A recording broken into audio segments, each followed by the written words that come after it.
સુરત ગ્રામ્ય એસઓજીને સફળતા. Auto rickshaw ચોરીનો ભેદ ઉકેલી આરોપી ઝડપાયો.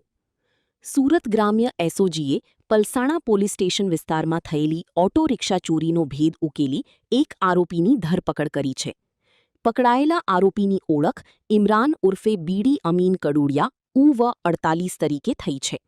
પોલીસે તેની પાસેથી Bajaj auto rickshaw number GJ05 DT 1945 કબજે કરી છે, જેની અંદાજિત કિંમત 1.50 લાખ હોવાનું જણાવાયું છે. બાતમીના આધારે એસઓજીની ટીમે અમદાવાદ મુંબઈ હાઈવે પર આંબોલી ગામ નજીક ગિરનાર કાઠિયાવાડી હોટલ પાસે દરોડો પાડી આરોપીને ઝડપી પાડ્યો હતો. રિપોર્ટર હરેશ રાજપૂત, સુરત. 2026-27 એડમિશન ચાલુ છે. ઓછા અભ્યાસે ઝડપી નોકરી મેળવવાની સુવર્ણ તક. સતત 9 વર્ષથી નંબર 1 સંસ્થા.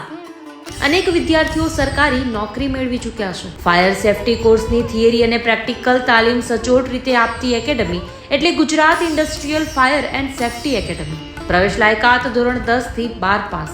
આપ સૌ વાલીઓ અને વિદ્યાર્થીઓના સહકારથી સતત નંબર 1 રહેલી સંસ્થા 8 વર્ષ પૂર્ણ કરી 9મા વર્ષમાં મંગલ પ્રવેશ કરે છે. ભવિષ્યના ઘડતર અને સારી નોકરી મેળવવા આજે જ સંપર્ક કરો. Gujarat industrial fire and safety academy, બીજા માળે રાષ્ટ્રભાષા ભવન, બસ પોર્ટની સામે, ભુજ, કચ્છ. સંપર્ક 9737296001 8155030882.